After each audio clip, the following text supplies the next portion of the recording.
I must say that our growth in the beginning was not as fast, but ever since His Excellency PM Modi comes into power, it's implemented a lot of reforms, and in the last 7 years, our growth in India has tripled because of the huge prospects of India. I think stable government, steady reforms, pro-business. I think we are very confident to say that we want to be able to more than double our funds under management in India within the next few years. We have transformed from a pure developer to an investment manager. We are able to bring in foreign capital from around the world who are very interested to work with us to invest in India, and not just that, but also to bring in companies from Asia, from Europe, from US, to set up their manufacturing facilities, to set up their businesses, to set up their logistics, the supply chain. And with the two or three other new verticals that we are exploring, actually we think that if based on the quality of the team that we have in India, if we execute well, I think we may easily be able to double or even triple that investment activity. I was really very impressed with and encouraged by what Mr. Modi said to all of us. This is Mr. Modi's third term as Prime Minister of India. And all of us around the table have been in India, investing in India. My own firm has been in India for 20 years. And clearly what we have done in the last 10 years during Mr. Modi's time as Prime Minister has been much more than what we could achieve in earlier periods. But what Mr. Modi said, that in his next 5 years, in his third term, he will achieve much more than what he did in his first 10 years. So this has given us a lot of encouragement that his increased vigor and his focus on so many different aspects, whether from space to air travel to housing to AI, digital India, just so many opportunities for us and for all of my colleagues, the 20 businesses who are present today, that we will be going back really very encouraged with the opportunities that India presents to us as Singapore companies and as we're looking to expand beyond the shores of Singapore. The commitment to digital India, the commitment to digitalization across all of Indian society has been actually something that is for a lot of places an example to follow. And I think we've been very excited and pleased by that, because what we've been able to do is enable the economy this way, the digital economy. And we've been able to serve more than 1,000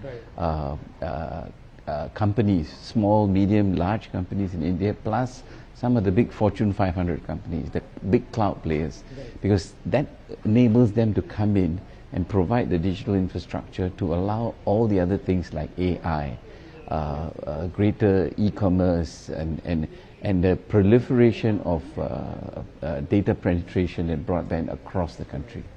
To demonstrate money where our mouth is, we are actually investing more than 26,000 crores, 3.2 billion US in the next 5 years to enable this. It means that substantial 550 megawatts of capacity will come online, data center capacity, which means that now the foundations across major cities and first, second tier cities, which we have been starting to invest in, not just the first tier cities, we've seen that basically that demand is increasing rapidly, and that will allow that whole digital India story to really expand and grow dramatically. It's very exciting, to meet with Prime Minister Modi in person. His leadership is exceptional. For the past, this is his third term, right? For the past 2 terms, you can see that India has become one of the major player globally, the 5th largest the economies in the world. And I would like to continue to encourage him to open up the market, to consider some of the new policies, or improve some of the existing policy to encourage more collaboration, with particularly with Singaporean companies, and then with the Singaporean investments. We're talking about high efficiency transportation systems. We're talking about smart cities. We're talking about the energy strategy and planning for clean and reusable energy and hydrogens. And then also the other very important sector is aviation. With the population growth, we'll see the aviation-related infrastructure will be in high demand. The power industry deserves a re-rating in India.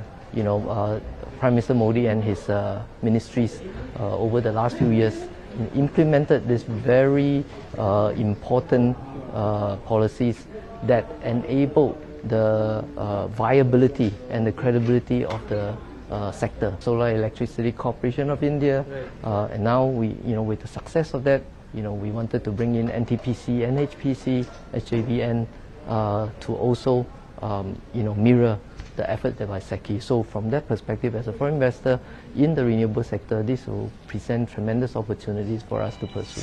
We are very encouraged with PM Modi's remarks, the fact that he spent so much time listening to the business interests and the issues that's brought up by over 20 Singapore businesses reflected a very pro-business attitude that the Prime Minister has. In the past, many businesses have always said that India is a very difficult market for investments, but the last 10 years have seen that to really change. As testified by many of the companies that were represented today, they have seen a growth, whether it's in aviation, whether it's in industrial park, whether it's in financial services. I think things are opening up, and many of the businesses that gathered today have pledged increased investments into different parts in India.